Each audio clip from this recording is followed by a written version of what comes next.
안녕하십니까. 재무부동산학의 이범웅입니다. 오늘은 4주차이고요. 첫 번째 시간입니다. 먼저 이제 지난 시간에 했던 거 잠깐 요약을 해가지고 설명을 드리도록 하겠습니다.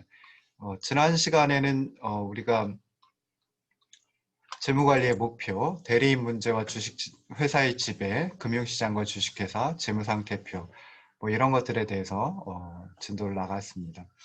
이제 재무관리의 목표, 그러니까 재무이론의 의미라고 하는 두 번째 큰 주제에 이제 네 번째 주제가 재무관리의 목표였는데요. 재무관리의 목표는 뭐 기업의 목표 또는 뭐 사업의 목표이다라고도 생각을 해볼 수 있습니다.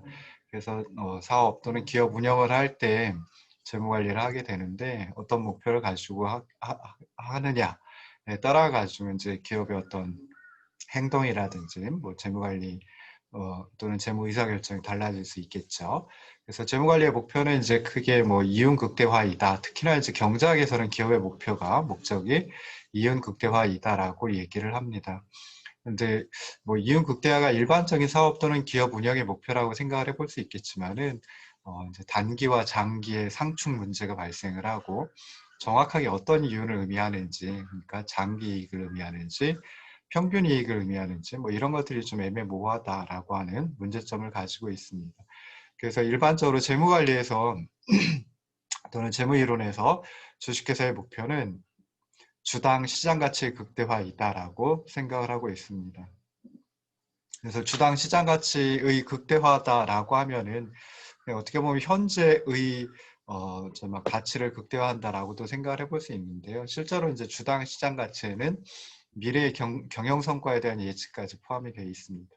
그래서 좀 판단 기준의 애매모호함을 없앨 수가 있고요.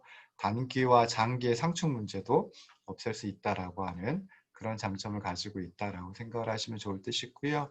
영리를 추구하는 기업의 경우에는 주식의 총 가치가 자본의 총 가치와 이제 동일하다라고 생각을 해볼 수 있습니다. 그래서 일반적인 기업의 재무관리 목표는 현재 자본의 시장 가치를 극대화하는 것이다. 그리고 자본의 시장 가치는 뭐 아주 간단하게는 자기자본 이익률과 같은 그런 지표로 다 또 평가를 할 수 있기 때문에 재무관리의 목표를 일반적인 그 기업의 재무관리 목표를 현재 자본의 시장 가치를 극대화하는 것이다. 뭐 이렇게 이제 두도록 하겠습니다. 자, 그 다음에 이제 생각해 볼 수 있는 게 다섯 번째 주제가 대리인 문제와 주식회사의 지배였습니다. 그래서 누군가가 자신의 이익을 대신하도록 다른 사람을 고용할 때 발생하는 대리인 관계에서 주인과 대리인의 이해가 충돌하는 문제를 대리인 문제라고 합니다. 그래서 여기서 이제 그 고용을 하는 주체를 갖다가 주인, 프린시플이라고 얘기를 하고요. 그 다음에 고용을 받는 사람을 대리인, 에이전시라고 보통 얘기를 합니다. 그래서 이렇게 주인과 대리인이 있다라고 하면 대리인 관계라고 얘기를 하고요. 대리인 관계에서 이제 주인과 대리인의 이해가 서로 달라서 충돌하는 그런 문제가 생기기 마련입니다. 자, 그러면 이제 경영자의 입장에서는 경영자는 주식회사에서 경영자는 그 주주들로 구성된 이사회에서 선임이 됩니다. 그러면은 주주들의 목표는 당연히 그 주식 가치의 극대화이다라고 생각을 해볼 수 있는데요. 주당 시장 가치의 극대화이다라고 생각을 해볼 수 있는데 경영자의 목표는 이와 좀 다를 수 있습니다. 그래서 회사의 규모를 갖다가 성장시킨다든지 아니면 뭐 기업이 생존한다든지 외부의 간섭으로부터의 독립성 그리고 기업의 자립성 뭐 이런 것들이 이제 경영자의 목표가 될 수 있는데요. 이런 그 경영자의 목표들 모두 소유주인 주주의 목표와 다를 수 있기 때문에 경영자의 이해와 주주의 이해가 서로 다르다라고 생각해 볼 수 있습니다. 그러면 이제 대리인 문제가 발생할 수 있다라는 거죠. 그래서 이런 대리인 문제를 해결하는 방법, 즉 경영자의 목표를 주주의 목표와 일치시키기 위한 방법은 크게 두 가지가 있습니다. 그래서 첫 번째는 이제 경영자 보상이라고 하는 게 있고요.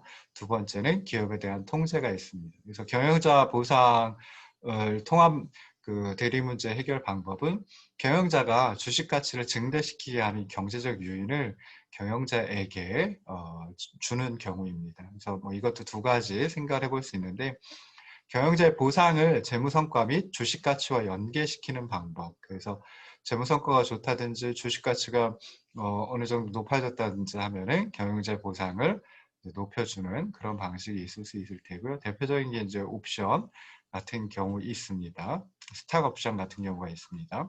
자, 그리고 두 번째로는 이제 재무성과 및 주식 가치를 승진 및 직업 전망과 연결시키는 방법이 있습니다.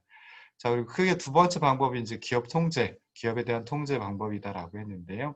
주주들이 이 사회를 통해서 경영진을 해고할 수도 있고요. 뭐 새로 고용을 할 수도 있습니다. 그래서 뭐 기존 경영진을 교체하기 위해서 위임장 대결을 한다든지 또는 기업 인수에 대한 잠재적 위험이 있기 때문에 실제로 이제 경영자들은 주주들이 원하는 주식가치 극대화를 갖다가 자신의 이해라고 생각을 하도록 만들게 할 수 있습니다.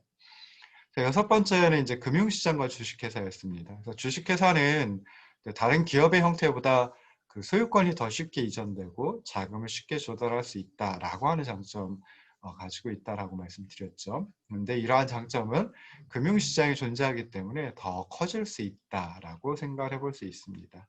그래서 이제 먼저 보는 게 기업의 현금 유입과 현금 유출 어떤 과정을 거치는지 금융시장과 연결해가지고 살펴봤었죠. 그래서 기업이 현금을 조달하기 위해 이제 주식이나 채권을 매각해서 발행을 해서 매각을 하고요.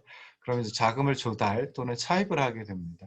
그러면은 현금은 금융시장에서 기업으로 흘러 들어가죠. 우리가 그림을 가지고 왔었는데 이게 이제 그림에서 A라고 하는 기호로 표현이 되어 있었습니다. 자, 그러면 이렇게 자금을 조달하고 난 다음에 기업은 유동자산 또는 비유동자산에 현금을 투자를 하게 되죠. 그리고 이런 자산들, 유동자산과 비유동자산은 현금 흐름을 창출하게 됩니다. 이게 이제 그림에서는 C로다가 표현이 됐습니다.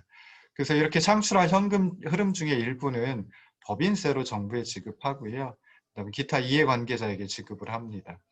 그리고 세금 등을 지급한 후에 현금 흐름, 나머지 현금 흐름 중에 일부는 기업 내에서 재투자되고요. 이게 이제 사내 유보죠. 그리고 나머지는 채권자와 주주에게 지급되는 현금으로 다시 금융시장에 되돌아가게 됩니다. 그래서 각각 DEF로다가 그림에서 표현을 했습니다. 자, 그러면 이렇게 금융시장에서 거래되는 주된 상품은 주식과 채권, 즉 증권이라고 생각을 해볼 수 있는데요. 증권의 형태, 즉 뭐 주식이냐 채권이냐 또는 주식 중에서도 뭐 보통주냐 우선주냐 뭐 채권도 또 다양한 형태가 있거든요. 그래서 증권의 형태, 그리고 거래하는 방법, 공모냐 사모냐, 그다음에 매매자, 그러니까 거래 쌍방이 되겠죠. 그래서 이런 그 증권의 형태, 거래 방법, 매매자 등의 차이가 있기 때문에 금융상품 또는 금융시장은 굉장히 좀 복잡다기하다라고 생각을 해볼 수 있습니다.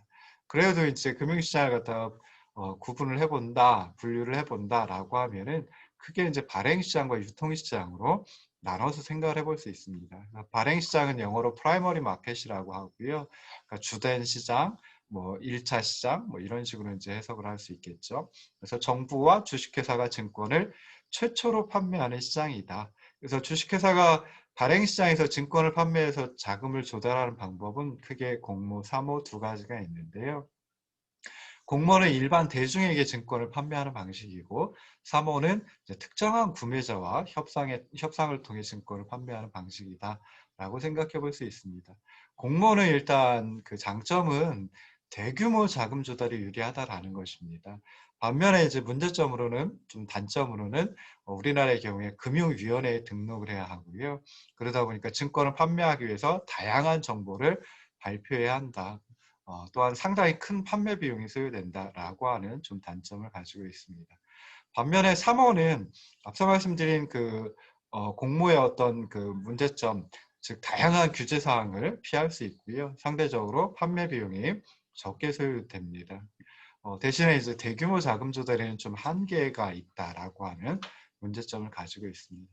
자, 두 번째 이제 발행시장과 더불어 유통시장이 있는데요. 유통시장은 최초에 판매한 후에 증권이 거래되는 시장을 갖다 의미합니다. 유통시장 크게 또 딜러시장, 경매시장 이 두 가지로 이제 이루어져 있습니다. 그래서 주식회사는 자금을 조달하기 위해 증권을 판매하는 발행시장에만 직접 관여를 합니다. 그렇긴 하지만 유통시장에서 거래가 원활하게 이루어져야 발행시장을 통해서 주식회사가 자금 조달하는 게 쉬워지기 때문에 유통시장도 기업에게 상당히 중요한 위치를 차지하고 있다라고 생각하시면 좋을 듯 싶습니다. 딜러 시장, 경매 시장 둘로 나눈다라고 했는데요. 딜러 시장은 이제 장외 시장이라고 얘기를 하기도 하고, 그래서 뭐 증권회사의 어떤 카운터 창구를 통해 가지고 그 거래가 이루어지는 시장입니다. 대부분의 채권 거래는 이제 장외 시장에서, 딜러 시장에서 이루어진다라고 생각을 하면 좋을 듯 싶습니다. 반면에 경매 시장은 이제 거래소 시장이라고 얘기를 하기도 하는데요. 대부분의 주식 거래는 거래소 시장에서 이루어집니다. 그래서 경매 시장, 거래소 시장은 조직화된 물리적인 거래 장소가 있고요. 대부분의 거래가 대리인에 의해 이루어진다라고 생각해 볼 수 있습니다.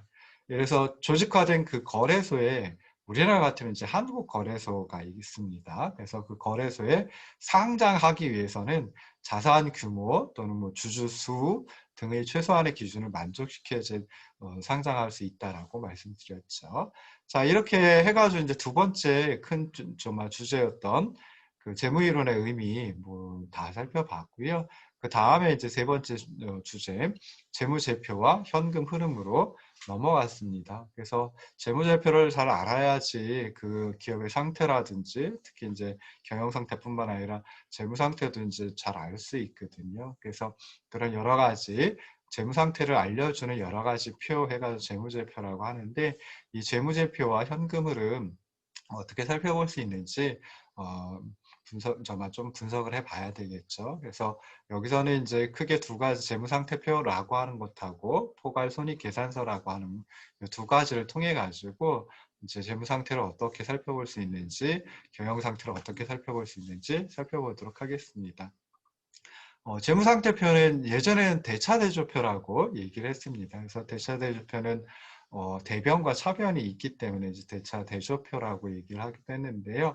이제 이게 이름이 바뀌어가지고 재무상태표라고 얘기를 합니다. 그래서 특정 시점에 회사가 가지고 있는 경제적 자원과 그 자산에 대한 청구권을 체계화하고 요약한 표가 재무상태표이다라고 생각하시면 좋겠습니다. 그래서 여기서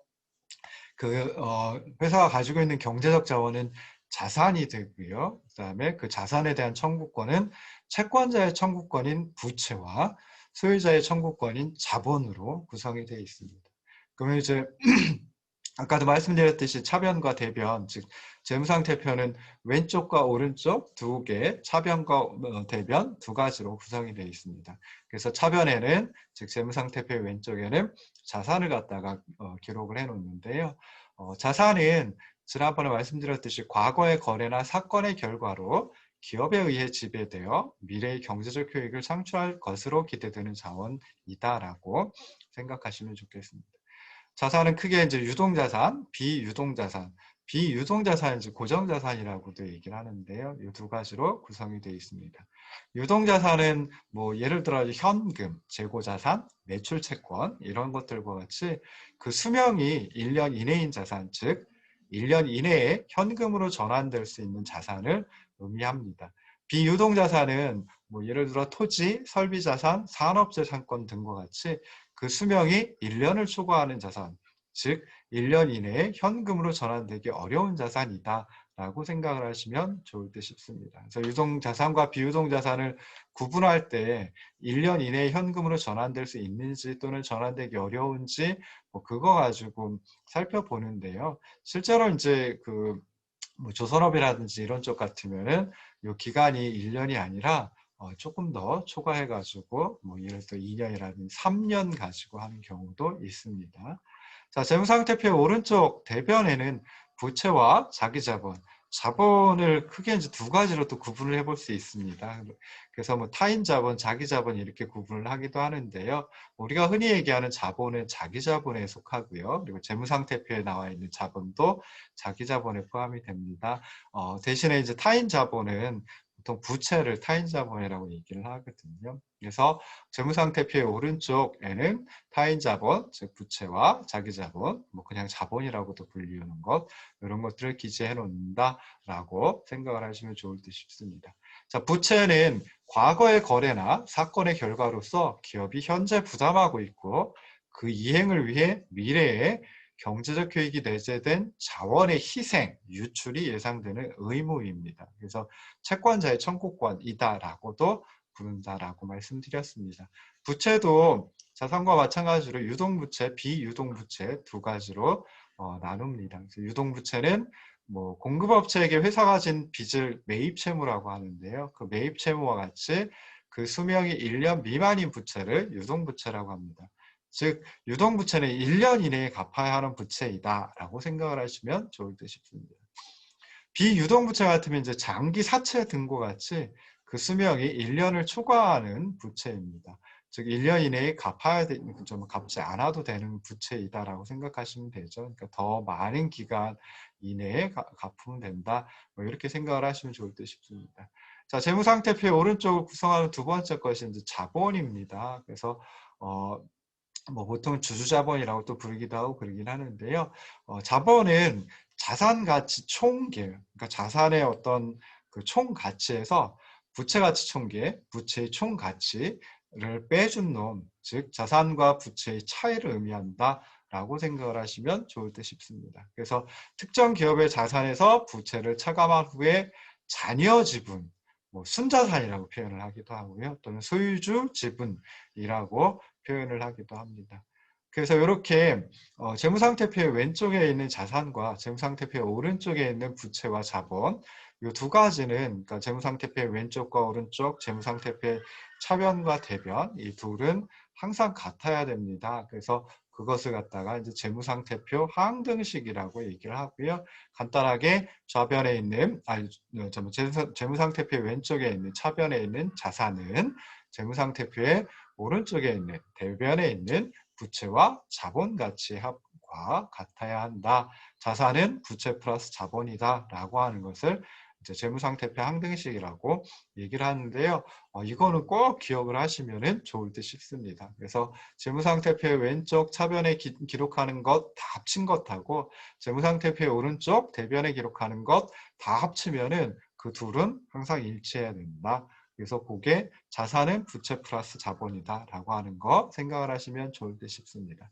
자, 마지막으로 다뤄봤던 게 이제 순운전 자본입니다. 그래서 전에 우리가 운전 자본을 갖다 한번 생각을 해봤었는데요. 그래서 재무이사결정 중에 운전 자본 관리라고 하는 것도 중요하다라고 하는 거 생각을 해봤는데 여기서는 순운전 자본입니다. 그래서 순이라고 하는 게 들어가면 항상 뭐에서 뭘 빼준 나머지 뭐 이런 식으로 이제 생각을 하시면 좋을 듯 싶은데요.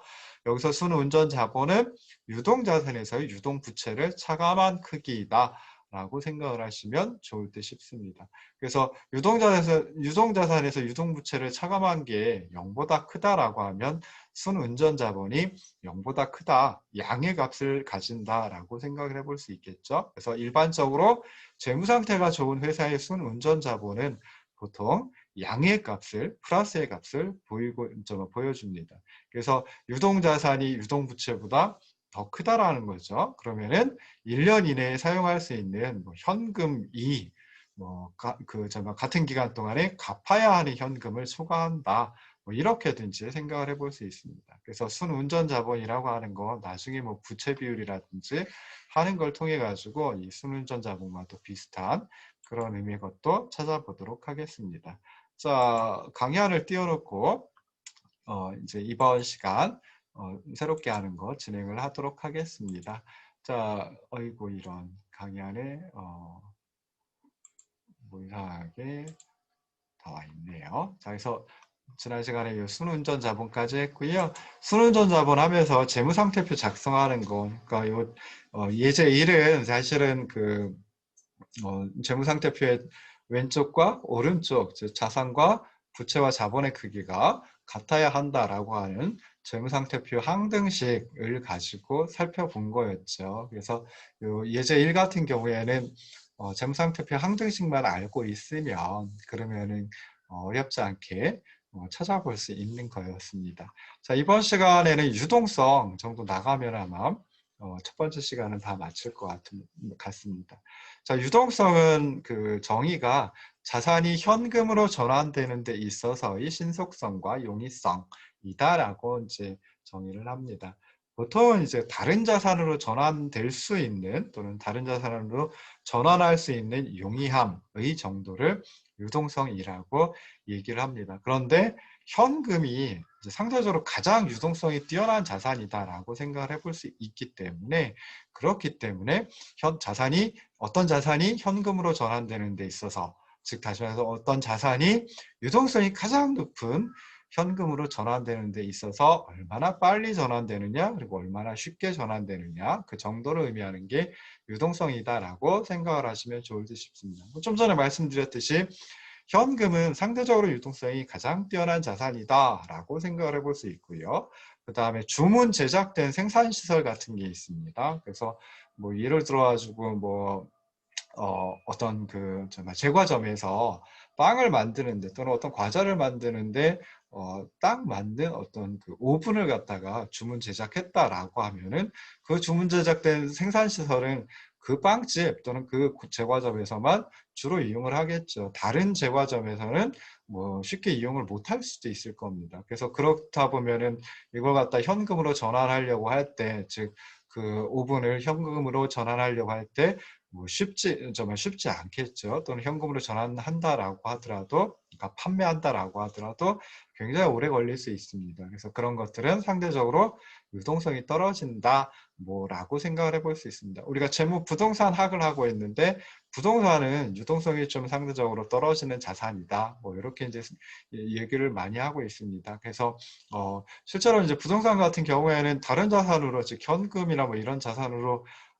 바꿀 수 있죠. 바꿀 수 있는데, 주로 이제 뭐 급매를 한다든지 그러면은 굉장히 쉽게 현금으로 바꿀 수 있습니다. 그런데 급매를 한다라고 하면은 아무래도 그 부동산 자산의 가치 굉장히 낮게 해놔야지, 즉 다시 말해서 낮은 가격으로 팔아야지만 현금으로 쉽게 전환될 수가 있겠죠. 그래서 유동성은 다른 자산으로의 전환이 얼마나 용이한가, 주인가와 더불어서 가치의 손실이라고 하는 측면에서도 살펴봐야 됩니다. 그래서 어떤 자산이든지 가격을 충분히 낮춘다라고 하면 그럼 굉장히 빨리 현금으로 전환될 수가 있거든요. 그래서 유동성이 높은 자산은 좀 달리 표현하면 유동성이 높은 자산은 가치를 별로 잃지 않고서도 신속히 현금으로 전환될 수 있는 자산이다라고 생각을 하시면 좋을 듯 싶습니다. 반면에 유동성이 낮은 자산은 상당한 가격이나 없이는 신속히 현금으로 전환되지 않는 자산이다. 뭐 이렇게 이제 생각을 해보시면 되겠죠. 그래서 자산은 재무상태표의 왼쪽에, 즉 차변에 기록을 하는데요. 자산은 보통 유동성이 낮아지는 순서대로 재무상태표에 나열되어 있고요. 유동성이 가장 큰 자산을 맨 처음에 기재합니다. 그러니까 현금이 맨 처음에 나온다라고 생각을 해볼 수 있겠죠. 자산을 아까 유동자산하고 그다음 비유동자산 두 가지로 이제 크게 구분을 해봤는데요. 유동자산은 상대적으로 유동성이 높습니다. 그래서 현금과 1년 이내에 현금으로 전환될 것이라고 예상되는 자산이 유동자산에 포함되어 있죠.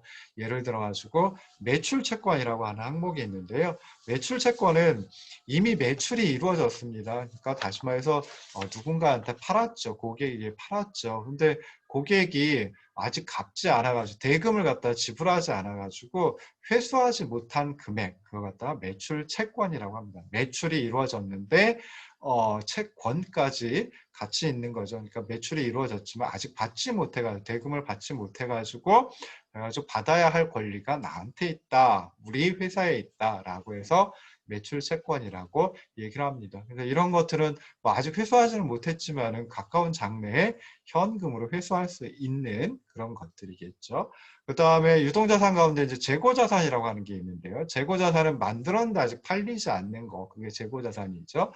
재고자산은 유동자산이긴 하지만 1년 이내에 현금으로 전환될 것이라고 예상되기는 하지만은 그래도 꽤 오랫동안 시간이 꽤 오랫동안 걸릴 수도 있습니다. 그래서 재고자산은 거의 대부분의 사업에서 유동자산이긴 하지만 유동성이 가장 낮은 유동자산에 포함이 된다라고 생각할 수 있고요. 그러면 재고자산은 재무상태표 왼쪽에 자산을 쭉 나열해 놓는데 재고자산은 유동자산 중에 맨 마지막에 있을 것이다 라고 생각을 해볼 수 있습니다.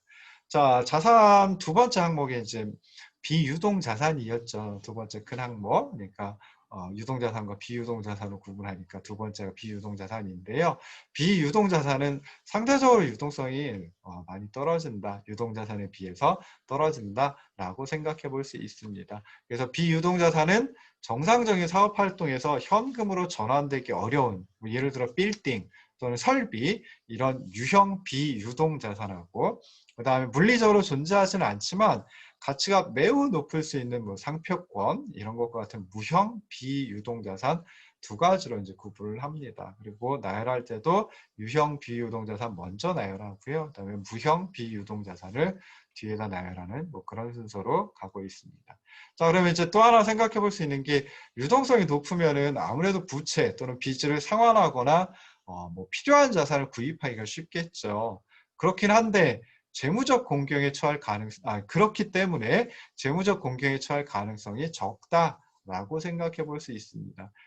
이게 이제 장점인데요. 근데 유동적인 자산, 유동성이 높은 자산은 일반적으로 수익성이 떨어진다라고 생각해 볼 수 있습니다. 그러니까 예를 들어 현금 같은 경우에는 현금을 보유하고 있으면은 뭐 유동성이 가장 높다라고 생각할 수 있지만은, 현금을 보유하고 있으면 그 현금만 그대로 남아 있고 수익은 전혀 없을 수 있게 됩니다. 그래서 이런 경우 같으면은 이런 그 현금은 유동성이 높지만, 즉 재무적 공경에 처할 가능성이 굉장히 적지만 수익성이 떨어진다. 그래서 이렇게 유동성의 혜택, 즉 다시 말해서 재무적 공경에 처할 가능성이 적음, 이러한 유동성의 혜택과 잠재적 보상의 손실, 즉 수익성이 떨어지는 것, 이 두 가지는 서로 상충관계에 있다라고 생각해 볼 수 있습니다. 그래서 상충관계라고 하는 것은 뭐 두 가지가 다 좋은 놈이다라고 했을 때, 한 놈이 높아지면 다른 한 놈이 떨어지고, 그다음에 다른 한 놈이 높아지면은 한 놈이 떨어지고, 이런 관계를 갖다 이제 상충관계라고 보통 얘기를 합니다. 그래서 유동성이 높아지면은 수익성이 떨어진다라고 생각해 볼 수 있겠죠. 그래서 유동성과 수익성은 상충관계에 있다라고 생각해 볼 수 있습니다.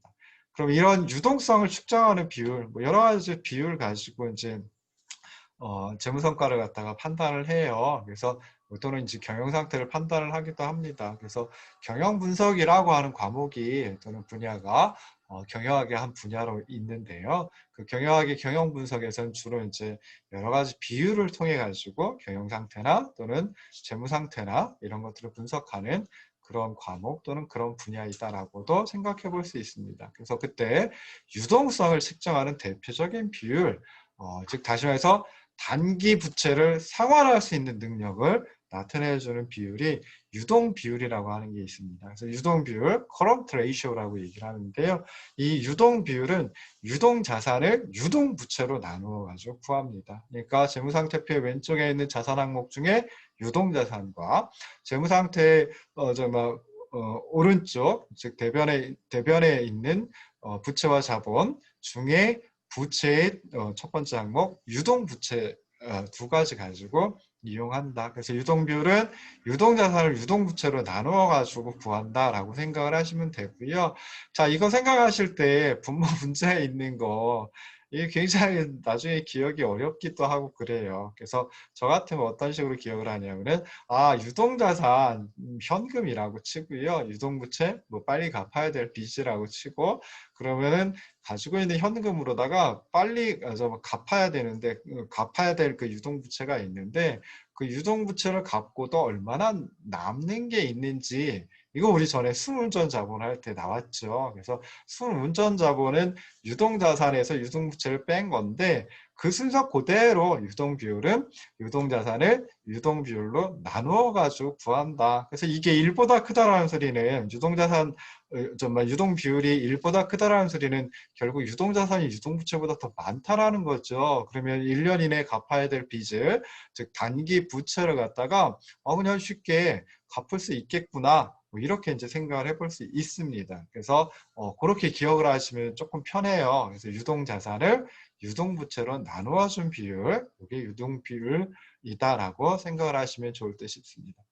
자, 예제를 보시면은 뭐 그냥 한번 풀어보는 건데요. 뭐 별거 없어요. 그래서 아까 예제 1에서 전에 예제 1에서 주식회사 해안지가 유동자산 1,000만 원, 비유동자산 5천만 원, 유동부채 700만 원, 비유동부채 2천만 원을 보유하고 있다라고 말씀을 드렸어요. 이럴 때 주식회사 해안지 유동비율은 얼마인가 라는 건데요.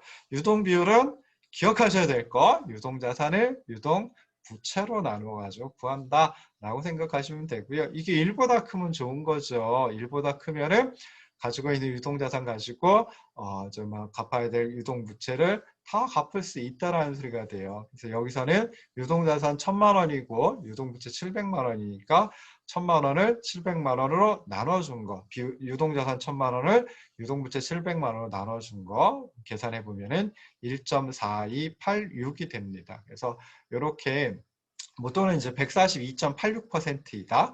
이렇게 이제 얘기를 할 수 있겠죠. 그래서 이 주식회사 해안지 유동비율은 1.4286배 또는 142.86% 뭐 이렇게 이제 생각을 하시면 좋을 듯 싶습니다. 그러니까 주식회사 해안지 같으면은 1년 이내에 갚아야 할 빚을 충분히 갚을 수 있는 능력을 가지고 있다. 단기 부채 상환 능력이 어느 정도 좋다. 뭐 이렇게 이제 판단을 해볼 수 있습니다. 자, 여기까지 하고 조금 잠깐 쉬었다가 다시 돌아오도록 하겠습니다.